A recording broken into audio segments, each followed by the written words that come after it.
룻기서 1장 1절 5절까지 교독하겠습니다. 사사들의 치리하던 때에 그 땅에 흉년이 되니라. 유다 베들레헴의 한 사람이 그 아내와 두 아들을 데리고 모압 지방에 가서 우거하였는데 그 사람의 이름은 엘리멜렉이요 그 아내의 이름은 나오미요 그 두 아들의 이름은 말론과 기론이니 유다 베들레헴 베들레헴 사람이더라.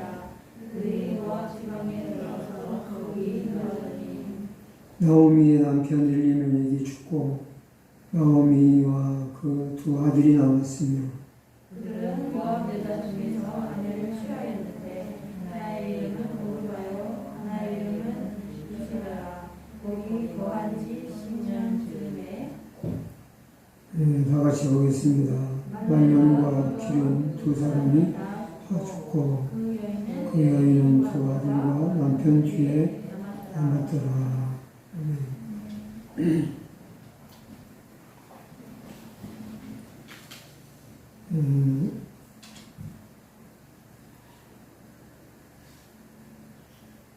우리 찬양은 2111번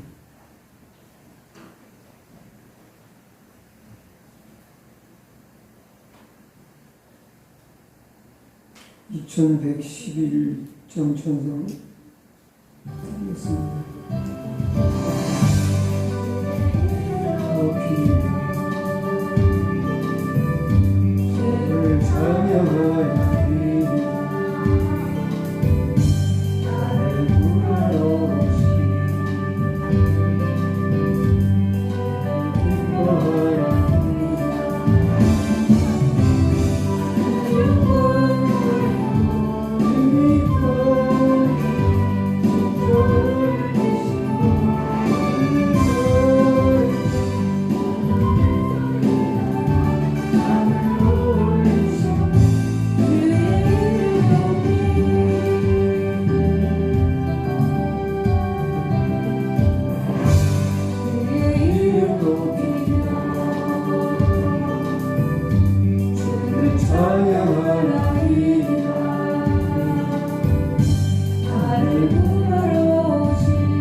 주를 찬양하리 나를 구하오시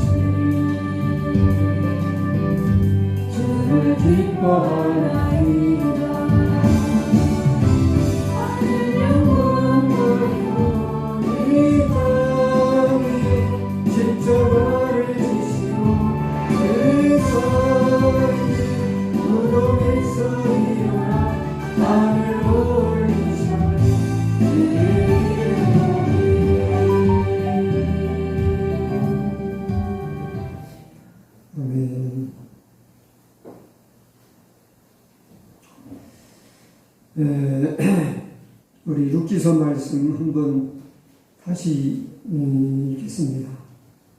다 같이 1절부터 5절까지 한 번 더 읽습니다. 사사들의 치리하던 때에 그 땅에 흉년이 드니라.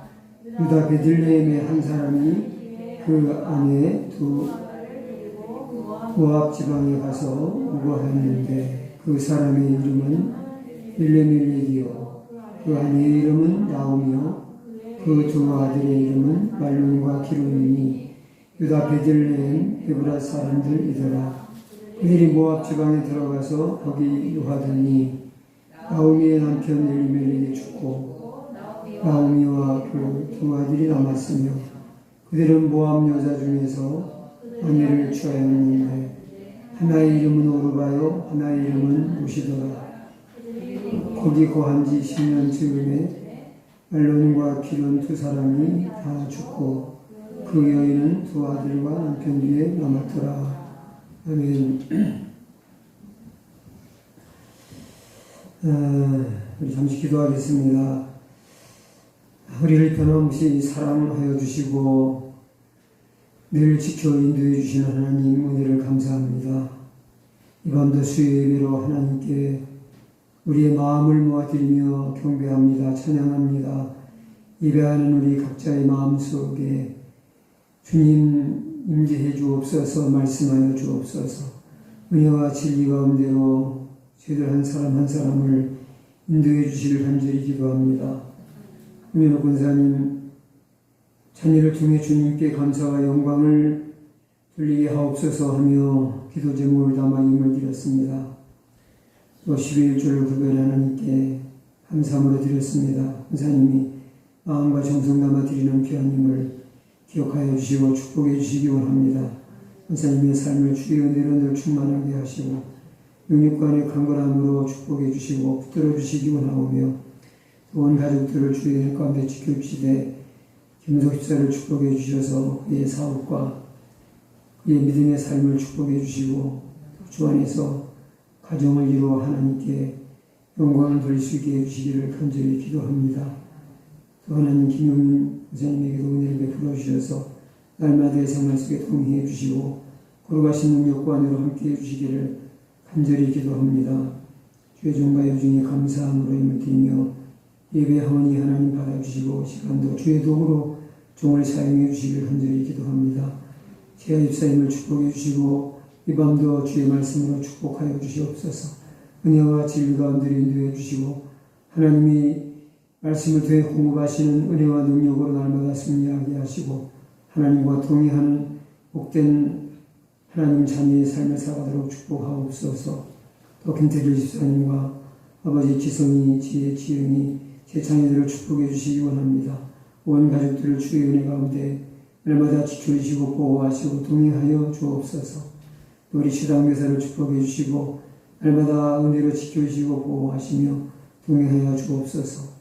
날마다의 생활 속에서 주님이 동의하여 주셔서 하나님 기뻐하시는 길, 복된 길을 걸어가도록 그의 삶의 여정을 한 걸음 한 걸음 인도해 주옵소서. 그의 온 가족들을 축복하시고 은혜로 인도해 주시길 간절히 기도합니다. 온난이로 예배하는 성도들 누구든 한 가지로 은혜 받게 하시고 하나님의 걸어가신 은혜와 영광을 경험할 수 있게 축복해 주옵소서. 예수님의 귀하신 이름으로 간절히 기도하옵나이다. 아멘. 사무엘서를 마치고 오늘부터는 룻기서 말씀을 함께 이제 읽어가면서 은혜를 나누도록 하겠습니다. 오늘 말씀 전할 제목은 무엇이 인생을 좌우하는가 또는 무엇이 운명을 좌우하는가 이런 제목으로 말씀을 전하도록 하겠습니다. 자, 여러분 오늘 이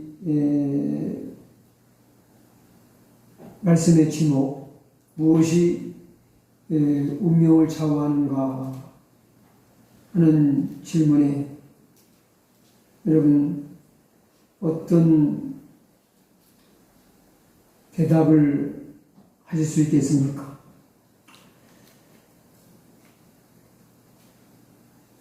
좀 깊이 생각을 해봐야 답을 할 수 있는 그런 질문인 것 같기도 합니다. 사람마다 느끼는 바가 다르고 또 인생을 경험하고 겪어온 삶이 다르기 때문에 다 똑같지는 않겠죠. 저는 이제 본문 말씀을 좀 배경으로 해서 답을 한다고 하면은 그 사람의 인생을 무엇이 사로잡느냐, 사람이 무엇에 사로잡히느냐가 그 사람의 인생을 좌우한다. 이런 깨달음을 얻게 되었습니다. 자, 왜 그런 말씀을 여러분에게 드리는지 본문을 읽어가면서 이제 함께 말씀을 생각해 보도록 하겠습니다. 우리 이제 1절을 한번 읽겠습니다. 사사들의 치리하던 때에 그 땅에 흉년이 드니라. 우리 여기까지만 보겠습니다. 자, 이 룻기서의 배경은, 시대적인 배경은 어떤 시대인 것 같습니까? 어느 시대에 이 룻기서의 말씀이? 사사시대. 예, 그렇습니다. 사사시대입니다. 사사들이 치리하던 때에. 사사들이, 그러니까 백성들을 다스리던 때에 라고 말할 수도 있을 것입니다. 그러니까 사사시대죠. 사사시대를 성경은 한마디로 어떻게 말씀하고 있습니까? 자기 소유대로. 예, 그렇죠. 이 똑같은 말씀이 사사기 17장 6절과 21장 25절 이렇게 두 곳에 똑같은 구절이 나오는데 중간에 뭐 중간이라고 할 수는 없지만 이렇게 좀 삽입이 중간쯤 되어 있고 또 맨 마지막 끝나는 말씀에 이런 말씀이 나오죠. 그때에는 이스라엘에 왕이 없으므로 사람마다 자기 소견에 옳은 대로 행하였더라. 이 말씀을 현대어 성경에는 이렇게 기록하고 있습니다. 이때에는 이스라엘에 왕이 없어서 사람들마다 다 자기가 하고 싶은 대로 하고 살던 때였다.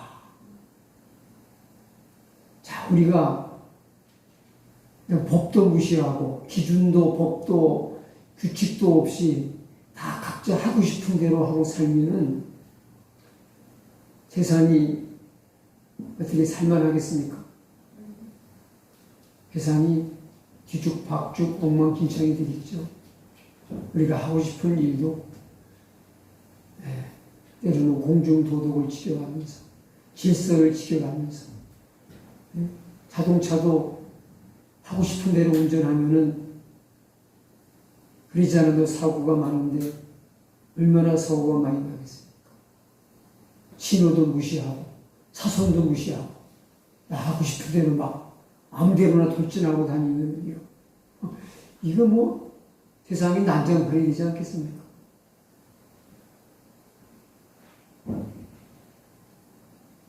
우리 세상은 내 마음대로 신앙이 없어도 내 마음대로 살 수 있는 세상이 아니죠. 근데 갈수록 사람들이 내 마음대로 살려고 하는 사람들이 더 많아져요. 자유다. 인권 침해다.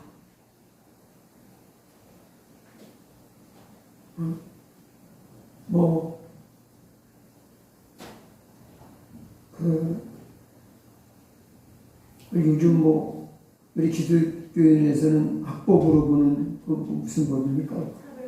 예, 차별금지법. 얼마나 그 차별을 금지하는 그 제목 자체는 아주 평등, 평화, 아주 자유 이런 거를 담은 법 같습니까? 그러나 그 법에는 아주 모순이 있어요.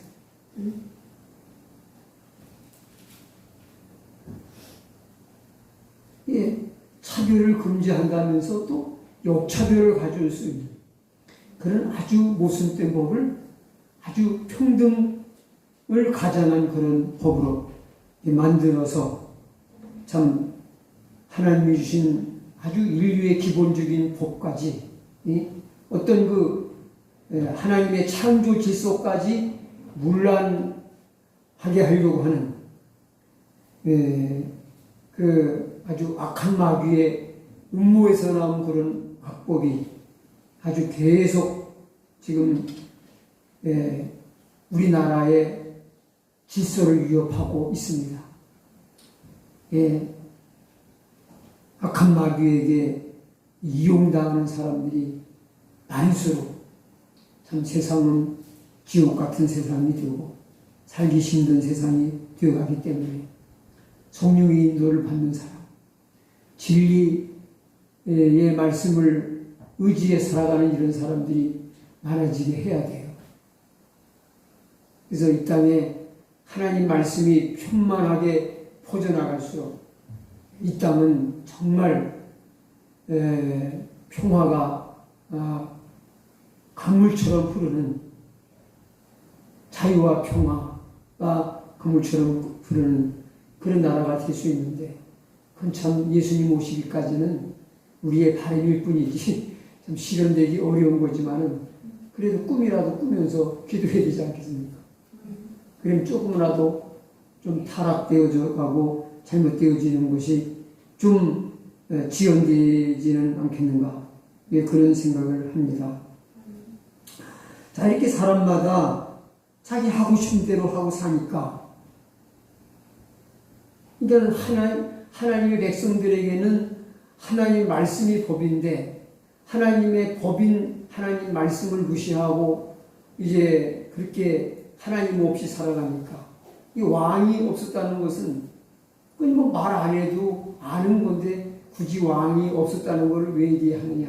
그건 바로 세상 사람 왕이 아니라 하늘에 계신 하나님이 이스라엘의 왕이시고 믿는 하나님 백성들의 왕이신데, 그 하나님이 왕이신 것을 무시하고 부정하고 자기 마음대로 살았다는 거죠. 예? 왕이 통치하던 시대에 왕의 명령은 절대적입니다. 그래서 온 백성들이 낮은 자에서부터 높은 자까지 남녀노소 빈부귀천을 막론하고 다 왕에 대해 절대 복종하는 거죠. 이 왕의 말이 법인데, 바로 하늘의 왕이신 하나님 말씀이 법이에요. 하나님 말씀이 우리의 질서고 규율입니다. 근데 그걸 무시하고 인간 마음대로 자기 준대로 사니까 그건 결국 하나님 보시기에는 그게 죄지요, 불신앙이죠, 방종이고 그거는 탈선이죠. 그 결과 어떻게 되겠어요? 그러니까 나라가 이게 편안할 날이 없어요. 여러 가지 하나님의 징계가 나타납니다. 그 징계가 흉년으로도 오고 질병으로도 오고, 이웃에 하나님을 안 믿는 이방 민족들이 쳐들어와서 약탈해가고 전쟁을 일으키고 이런 어려움으로 찾아오게 됐어요. 오늘 본문에도 보니까 이제 어떤 일이 있습니까? 오늘 본문 여기 보니까 사사들이 치리하던 때에 그 땅에 뭐가 들었어요? 흉년이 들었죠. 이것도 보면은 흉년이 왜 온 것 같아요? 하나님 백성들의 땅에 흉년이 와가지고 유다 땅 베들레헴에 살던 사람이 모압으로 이제 요즘 말로 하면은 이민 갔다는 거 아닙니까? 다른 나라로 갔으니까. 근데 왜 갔어요? 흉년이 와서 먹고 살 게 먹거리가 없어 귀해지니까 잘 먹고 잘 살려고 갔겠죠. 그러니까 흉년이 조금 들어가가지고 다른 나라로 가 살겠다고 그렇게 마음을 먹겠어요. 그러니까 흉년이 와도 단단히 온 것 같아요. 이 흉년이 왜 왔겠냐? 하나님의 말씀을 무시하고 자기 마음대로 뜻대로 사니까 흉년이 온 거죠. 이 봤어? 우리가 사사기를 봐도 사사시대에는 정말 사람들이 하나님을 왕으로 모시고 살라고 왕을 안 세우는데 하나님이 눈에 안 보이고 손에 잡히지 않으니까 하나님이 왕이신 것을 인정 안 해요. 그래서 다 각자가 왕이야. 자기가 왕이야. 그게 다 자기 마음대로 살아. 그건 뭐냐? 하나님이 왕이신 것을 인정하지 않고 무시하고 부정하는 거죠. 그러니까 하나님이 재앙을 아주 자주자주 내리세요. 그래서 여기 본문에도 보니까 흉년이 들고 질병, 외적들의 이제 외부로부터 적이 쳐들어와서 식량을 약탈해가고 전쟁을 일으키고 이런 일들이 끊일 날이 없었다 하는 사실이죠. 자, 그 다음에 이제 1절 하반절에 보니까 그 땅에 흉년이 드니라. 그리고 유다 베들레헴의 한 사람이 그 아내와 두 아들을 데리고 모압 지방에 가서 무과했는데 그런 말씀이 나오죠. 모압 지방에 가서 살았다는 얘기죠. 한 사람이. 근데 그 한 사람은 어디 사람이에요? 유다 베들레헴 사람인데 자기만 혼자 간 것이 아니라 아내와 두 아들을 데리고, 그러니까 네 식구가 다른 나라로 이주를 한 거죠. 그리고 2절에 가서 보면은 이 사람에 대해서 더 자세하게 아주 이름까지, 식구들 이름까지 자세하게 밝히고 있습니다. 우리 2절을 읽겠습니다. 그 한 사람의 이름은 엘레멜렉이요, 그의 아내의 이름은 나오미요, 그의 두 아들의 이름은 말론과 기론이니 유다 베들레헴 에브라 사람들이더라. 그들이 모압 지방에 들어가서 거기 살더니. 자, 가장의 이름이 뭐예요? 엘리멜렉. 그 아내의 이름은 나오미. 두 아들의 이름은 말론과 기론. 이 사람이 유다 베들레헴에서 태어나서 그곳 사람이에요. 이 엘리멜렉이라는 이름의 의미는 하나님은 왕이시다, 그런 뜻입니다. 그리고 나오미라는 이름의 뜻은 기쁨이라는 뜻이에요. 자, 이 엘리멜렉이라는 집안은 신앙적으로 볼 때 어떤 사람으로 보이십니까? 네.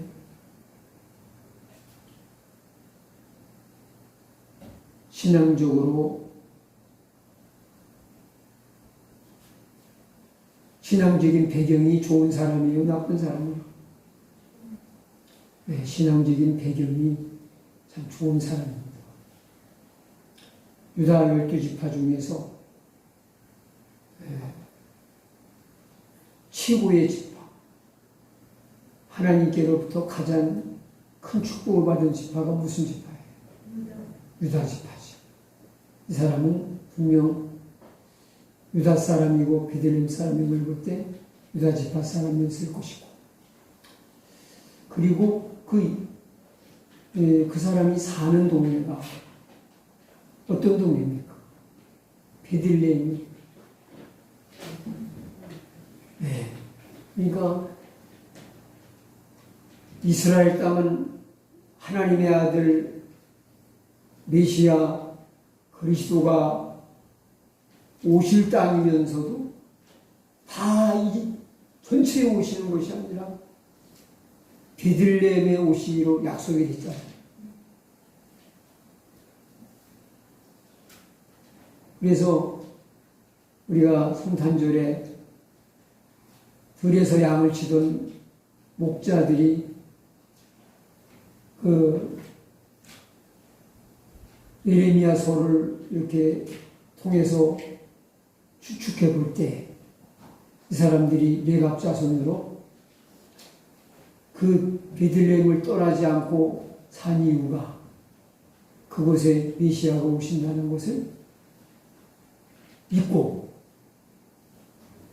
메시아를 만나야 되겠다는 일념으로 그 가문은 그것을 떠나지 않고 대대로 그것을 지키고 살아온 거예요.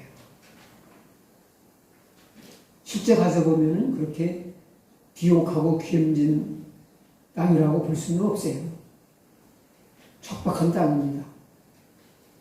좀 푸른 초원이 널려 있어야 목자들은 양치기에 아주 최적지 아니겠습니까? 그런데 그런 푸른 초원이 있는 그런 지역이 아니에요. 그러니까는 목축업을 해먹고 밥 먹고 살기 힘든 동네였을 것으로 보여져요.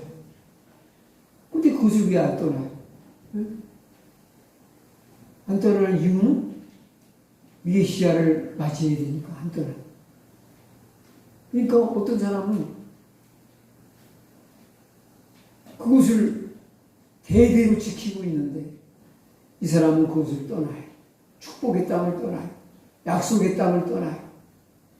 하나님의 계시가 있는 그런 땅을 떠나요. 베들레헴이라고 하는 이 지명의 뜻은 우리가 잘 아는 대로 떡집이라는 뜻이잖아요. 예수님은 생명의 떡으로 오셨잖아요. 그래서 그 마을을 떡집이라고 하는 이름으로 지은 것도 참 이 성경 말씀과 성경의 이언과 이게 딱 맞는 것 같아요. 떡집은 떡 만드는 집, 떡이 있는 집 아닙니까? 예수님은 떡이에요. 예수님이 여기서 사시니까 떡집이지. 근데 그 베들레헴이라고 하는 그 성읍이 시골에 한 면소재지, 시골에 아주 작은 면소재지만 할까요? 아주 작은 성읍이에요. 작은 고을인데, 근데 저희는 뭐 그냥 번개불에 콩고 먹듯이 그냥 후딱 갔다 와가지고서 그 예수님 탄생하신 그 교회 거기하고 뭐 이렇게 조금 붙어보고 나와가지고 그런데 그 방송에 나오는 걸 보니까요. 그 조그만 그게 그런 동네에 그런 시골의 면소지지만한 그런 성읍에 그런 큰 마을에 뭐 빵집 뭐 한두 개 있으면 되잖아요. 근데 마을에 비해서 빵집이 많더라. 지금도 그 거기서 선교하는 선교사님의 이제 그거하고 이렇게 이제 그 베들레헴 골목을 이렇게 하는데 그 선교사님이 어느 빵집에 가가지고 빵 사다가 빵으로도 이제 뭐 전도하고 뭐 그런 걸 본 기억이 나요. 근데 보니까 지금도 거기 빵집이 많더라. 마을과 인구에 비해서 빵집이 많아서 아마 거기서 만들어서 다른 외지로도 파는지 그래. 그러니까 그 전통이 그 베들레헴 떡집 거기 씌울 만한 빵집이라고 하는 그 말대로 참 그 빵집이 많은 게 좀 특징이었던 것 같은데, 자, 그러니까 정말 신앙적인 배경이나 가문이나 이런 모든 면에서 볼 때 그 태어나고 자란 곳이 보면은 그냥 신앙적으로 진짜 그 땅을 결국 떠나서는 안 되는 그런 복된 사람인 거예요.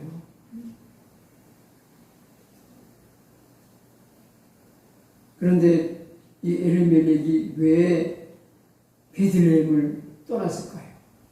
유다 땅에서 다른 곳도 아니고 가장 그 하나님의 언약과 축복의 그 약속이 있는 땅을 왜 이렇게 가족들을 이끌고 일 없이 떠나게 됐을까요? 네? 혼자만 흉년 맞는 것도 아니고 혼자만 배고픈 것도 아닐 거 아니겠어요? 베들레헴 사람이 다 떠난 게 아니잖아요.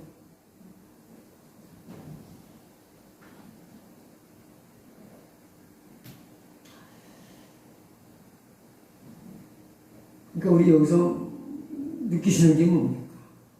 왜 엘리멜렉이 모압으로 이주해서 거기가 살아야 되겠다 라는 마음을 먹었을까? 그리고 이제 조금만 이렇게 내려가다 보면은 이 엘리멜렉이 잘 살아보려고 갔는데 어떻게 잘 살아요? 네, 제일 먼저 돌아가셔요. 집안이 쫄딱 망해요.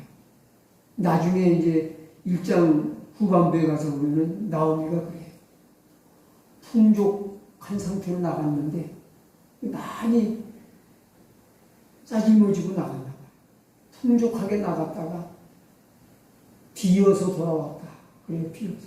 다 털어놓고 가족까지 다 잃어버리고 빈털터리가 되돌아온다. 그래서 나보고 나오미라고 부르지 말아라. 나오미가 뭐예요? 기쁨이라는 뜻이잖아요. 그러니까 지금 나오미의 처한 상황과 이름하고 이게 어울려요, 안 어울려요? 안 어울려요. 죽을 만큼 괴롭고 슬퍼요. 그러니까 나를 나오미라고 부르지 말아라.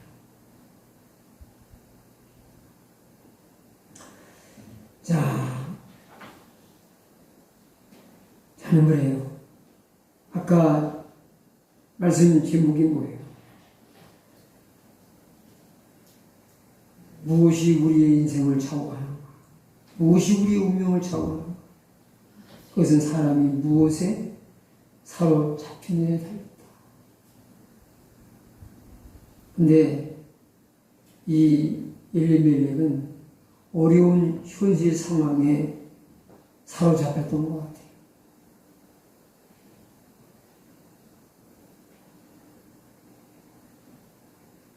세상 것은 어떤 곳에도 너무 집착하고 너무 애착을 너무 심하게 가지면 안 좋아요.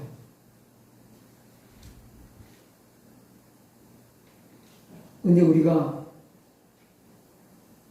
환경이 너무 어려우면요, 이 현실에 사로잡혀가지고 현실이 너무 감당하기 어려울 만큼 힘들수록, 아니 환경이 너무 좋아도 마찬가지. 환경이 너무 황홀하고 좋고 그냥 마냥 룰랄라 막 행복해도 거기에 사로잡히는 거예요.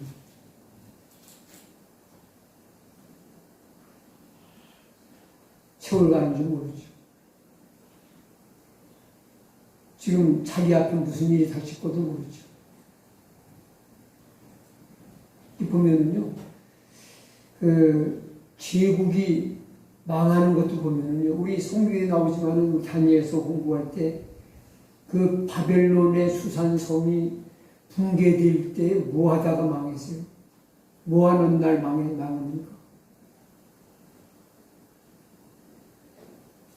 아니, 예루살렘 성전에서 뺏어온 성전 그릇, 성전에서 쓰던 그 은그릇, 금그릇 가지고 술잔치 벌이다가 그날 밤 망하잖아요.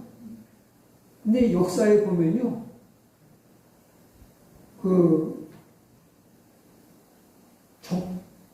그렇게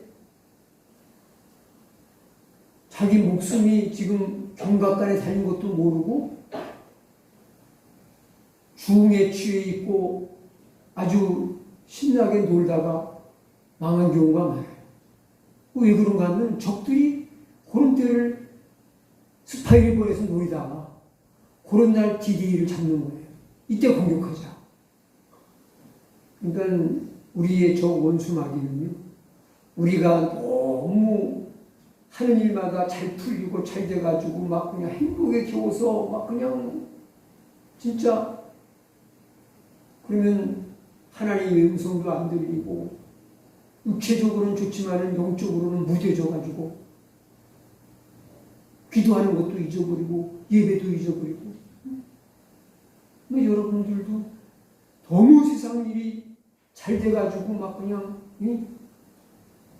명품으로 막 휙 감고 다니고 막 외제 고급 승용차 타고 막 그냥 의료기한 주택에서 막 사시고 그러면요 그 좋은 환경에 도취되고 거기에 사로잡혀가지고 뭐하러 이런 데 와서 앉아 있으시겠어요? 그런 분들 수예배까지 나서 예배를 드려도 이런 교회가 아니라 아주 럭셔리하게 의리의리하게 찰진 교회만 골라가지고 주일 오전 예배 아주 분위기 제일 좋은 그런 예배만 찾아가지고 주일 예배만 딱 드리면은 그 다음 하나님 앞에 입 싹 닫고 기도도 한마디 안 하고 성공도 펼쳐보는 일이 없고 아쉬운 게 없는데 뭘 하나님을 찾아요. 그러니까 우리가 아쉬운 게 많고 애통할 일이 있는 것도 이게 꼭 나쁜 것만은 아니에요. 이런 일들이 힘든 일들이 주님만을 바라보게 만든다면 오히려 그게 복이 될 수 있어요. 아주 너무너무 부족한 걸 못 느낄 만큼 부러운 것이 없을 만큼 모든 게 다 있는 거 좋기도 하지만 위험해요. 영적으로는 딱 망하기 딱 좋은 상황. 그러니까 우리는 환경이 약해요. 좋은 환경이 나쁜 환경이 되는. 그래서 거기에 사로잡히기 쉬워요. 좋으면 너무 좋아서 놀더라고 막 미쳐가지고 거기 사로잡혀가지고 못 헤어나와. 응? 그리고 너무 힘들어도 또 거기서 못 헤어나와. 너무 죽겠다고. 근데 우리 믿음이 깊은 사람은요 너무 잘 돼가지고 우리 지난 주일에 제가 얘기했잖아요. 박한길 그 회장님은요 아니 140억을 기부할 정도로다가 그리고 아시아에서 5위에서 위로 선호하는 기업을 뭐 우리나라에서 제일 큰 기업은 아닐지라도 그만큼 사원들을 잘해줘가지고 그렇게 선호하는 기업을 이루는 사람이라면은 아니 그 좋은 환경에 매몰돼가지고 하나님 잊어버리기 딱 좋잖아요. 신앙 심찮으면요 그 정도 그룹에 회장되고 140억을 기부할 정도로다가 제 어떤 경제적인 여력이 있으면요 웬만한 사람 다 다시 가요. 근데 그런 상황에서 참 가난한 사람들을 도와야 되겠다고 요즘 청소년들을 살려야 되겠다고 하는데 1년에 붙어가지고 사명으로 일한다는 것은 그렇게 물질의 복을 받으면 물질 복을 받아야 돼요. 예? 그래야 한 거예요.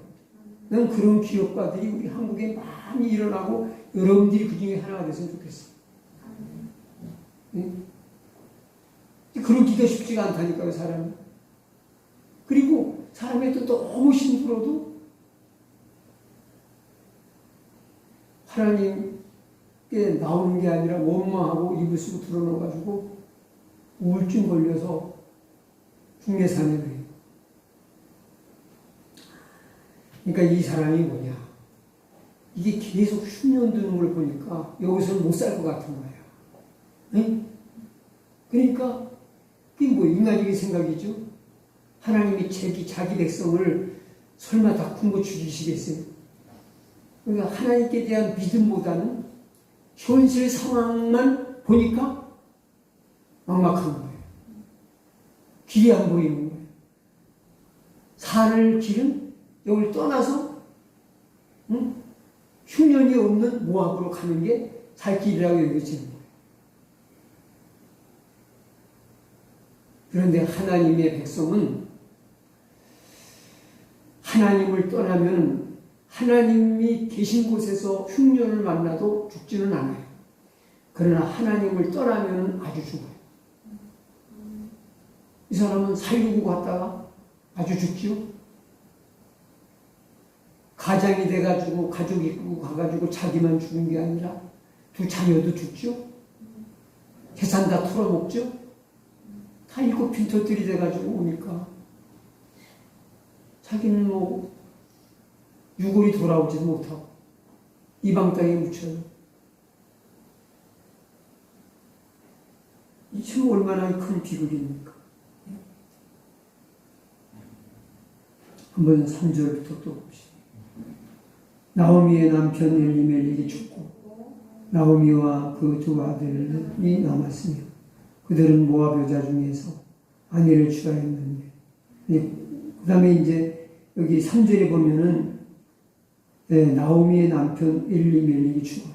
이 사람이 가장이니까 주선하고 앞에서 이끌었겠죠. 그리고 5절에 가서 보니까 또 누가 죽어요? 아들이. 말론과 기론 두 아들이 죽어요. 그러니까 여자들만 남아요. 유대인은 나오미 혼자 남아요. 며느리는 모압 여자예요. 이방 사람인데 두 며느리 낳고 세 과부 여인들만 3명 남았어요. 이 얼마나 큰 비극이고 슬픔입니까?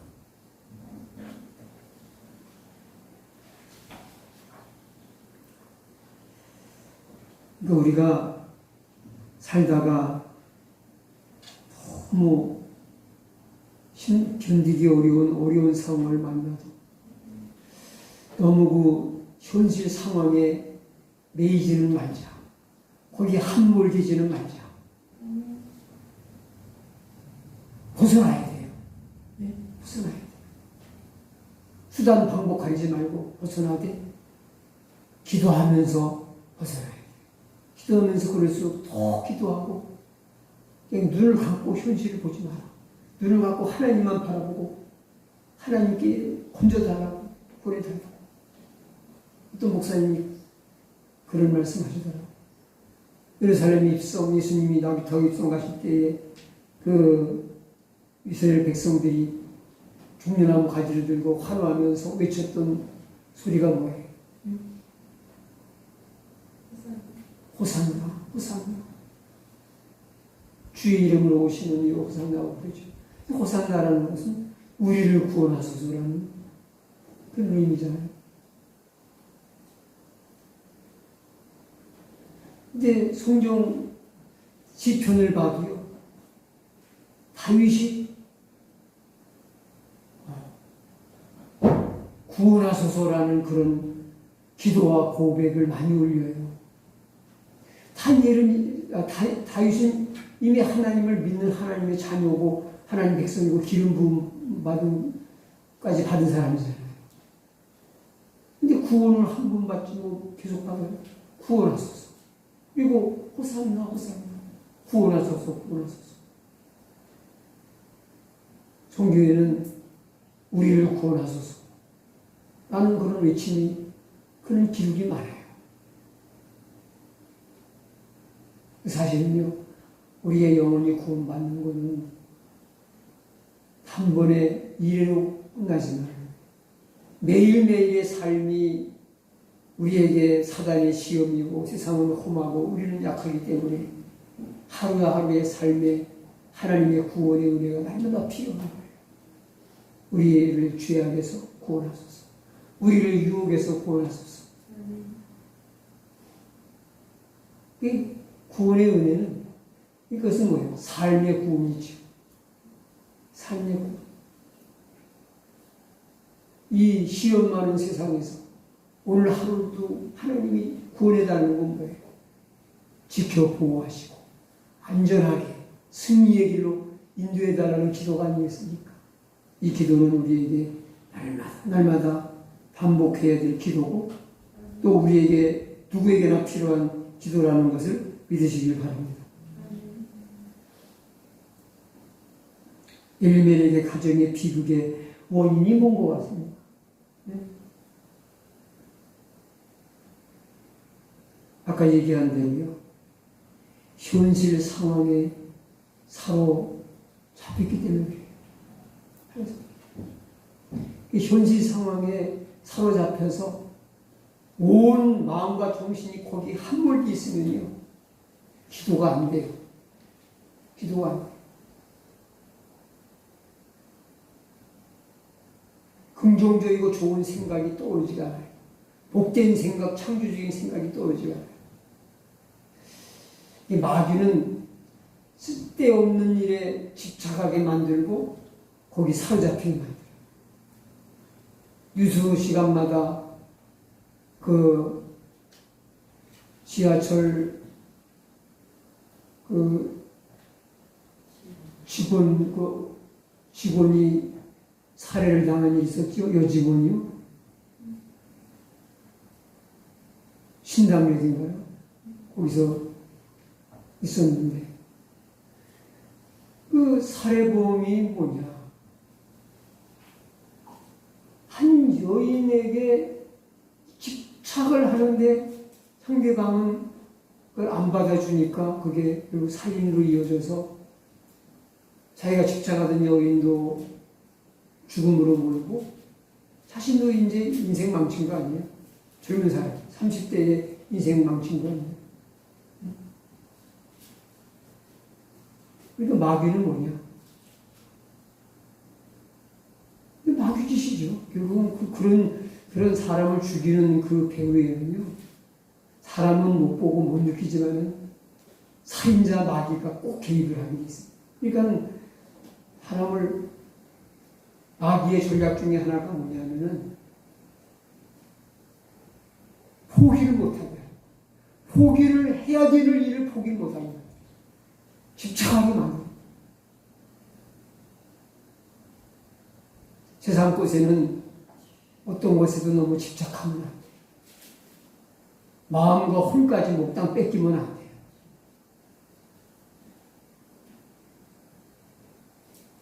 그거 말고도 좋은 거 많아요.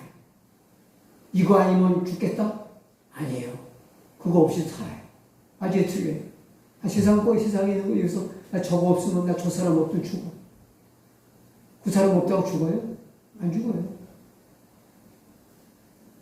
나 저거 안 가지면 나 죽을 거야. 어디서 온 생각?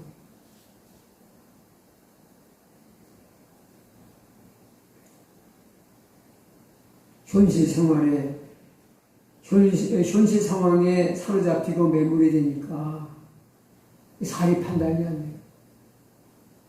이 떠나서는 안 되는 걸 떠나는 거예요. 그리고 그 다음에 이어지는 게 뭡니까? 중요한 결정을 앞두고서 왕이신 하나님께 묻지를 하는 거죠. 자, 다른 나라로 이민 가는 게 쉬운 일이에요. 쉬운 결정이에요. 인생의 이런 결정이 중요한 결정이죠. 우리가 이 나라 안에서, 이 도시 안에서 이사 가도 우리가 어느 집을 사서 어느 집을 세를 얻어서 갈까 여러 번 가보고 고르고 골라서 사잖아요. 선택하잖아요. 그리고 믿는 사람은 기도하면서 해야 되잖아요. 근데 지금은 이민을 가도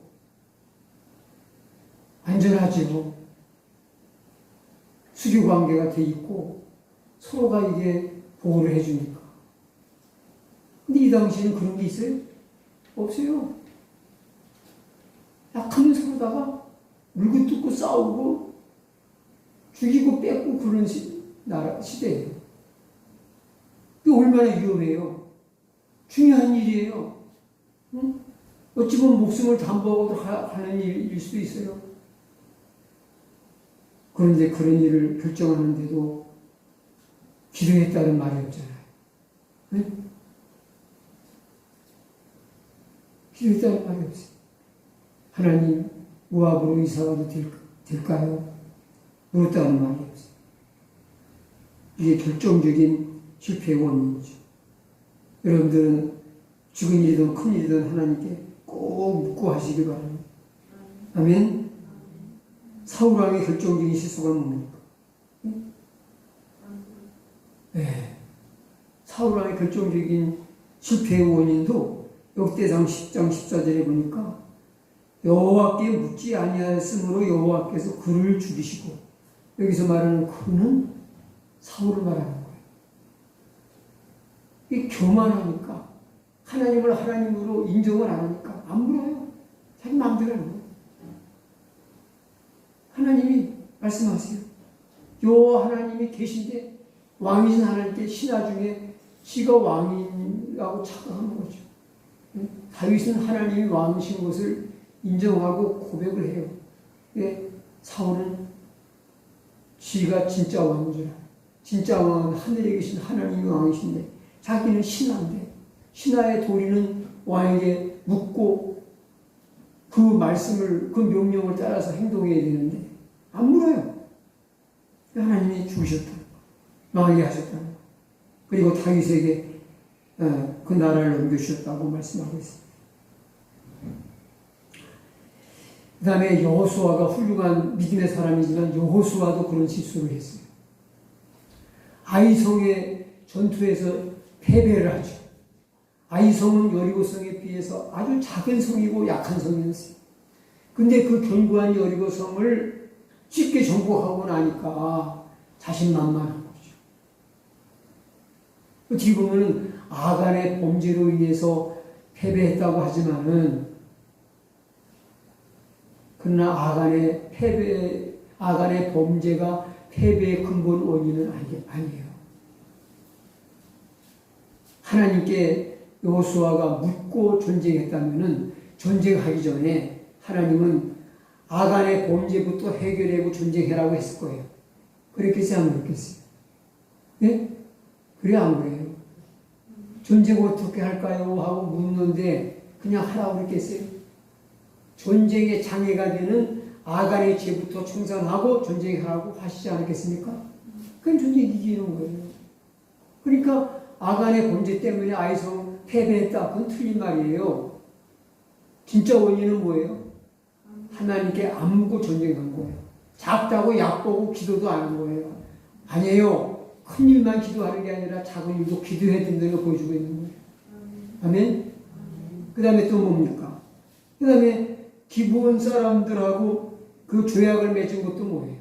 하나님께 안 물으니까 기브온 사람은 속은 거 아니에요. 하나님께 물었으면 이 사람들 가나안 사람이다, 너희를 속이는 거다 하고 알려주시지 않았겠어요? 안 묻고 하니까 사람을 속잖아요. 예? 근데 저도 참 어리숙한 시골 촌사람이잖아요. 근데 와서 이 땅을 경매로 사고, 근데 경매판에는요, 이거 아무나 들어가는 데가 아니고 꾼들이 많습니다. 꾼들이 많아요. 네? 근데 이 시골 촌뜨기가 원래 인천에 와가지고 그렇게 오래 안 돼가지고 경매판에 감이 들어가가지고서 이거를 낙찰받는다는 거는, 그리고 보니까 주일 한다고 하면서 교회 지면서 뭐 하면서 사업하면서 사기 맞은 사람 많아요. 근데 저같이 어리숙하고 세상 물정 모르고 시골 촌사람이 아직까지 큰 사기에 안 맞고 무사히 여기까지 온 것은, 그래도 저는 생각하기는 그래도 하나님께 자주 물은 덕분이라고 하는 생각이 들어요. 앞으로도 안 물으면 뭐 당할지는 모르겠어요. 그러나 아직까지 그래도 크게 쏘가고 먹어가지고서 당하지 않고 사는 그런 거. 이게 하나님의 은혜 없이 이게 가능한 일이에요. 힘들어요. 70년째 살면서 사기 안 맞은 거, 이거 사람이 똑똑한 것만 가지고 안 돼요. 여러분, 그 똑똑한 그 법관들도 뭐예요? 사기에 걸려가지고 사기꾼들을 잡아서 감옥 보내야 될 사람들도 거기 걸려든 사람들이 있다니까요. 그러니까 보이스피싱이나 뭐 이런 사기 있잖아요. 그런 사기에 똑똑한 사람도 많이 걸려들었어요.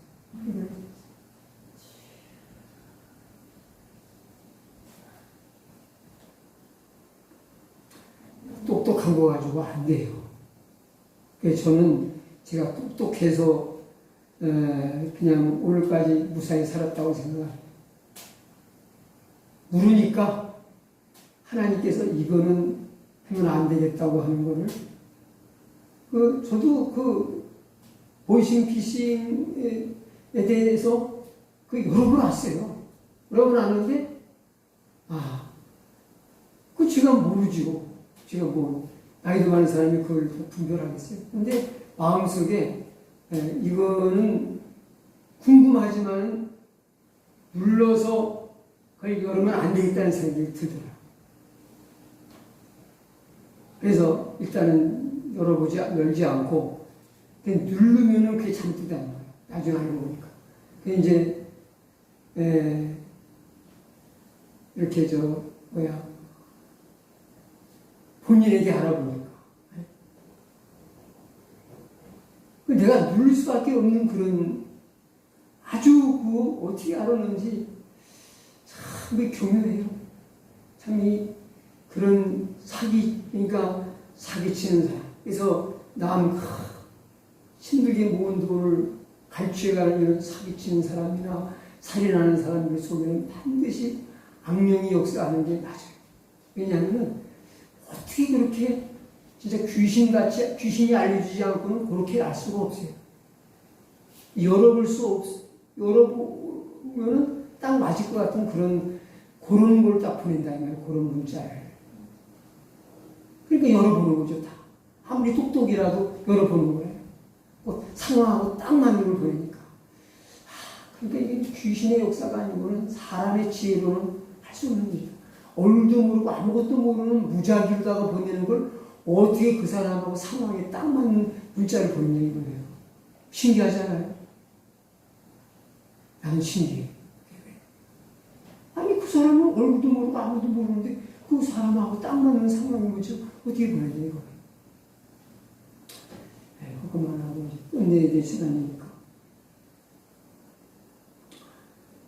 그 다음에 너무 성급하게 결정하고 행동을 했기 때문에 그렇습니다. 너무 성급한 것 같아요. 저도 성격이 좀 급한 것이 참 약점이고 좀 고쳐야 될 그런 약한 핸디캡인데 이 신앙에는요 급한 거 같아요. 기다려야 돼요. 오래 참고 기다려요. 야고보서 5장에 보면 오래 참고 기다려요. 농부가 봄에 씨를 뿌리고 가을까지 땀을 흘리며 기다리잖아요. 수술 때까지 기다리면서 갖고 가을에 추수 때를 기다려요. 근데 우리는 그냥 오늘 신앙생활을 하면서 봄에 그냥 씨를 뿌리고 일주일 있다가서 그냥 파버려. 이틀 있다가 파버려. 그리고 또 묻었다가 또 사흘 있다가 또 가서 파버려. 그렇게 계속 씨 뿌려서 이게 언제 나서 열매를 맺는데야 하면서 계속 2, 3일 내고 가서 계속 팠다 묻었다 그러면은 귀가 되게 싹이 나겠어요. 기다려야 돼요, 기다려.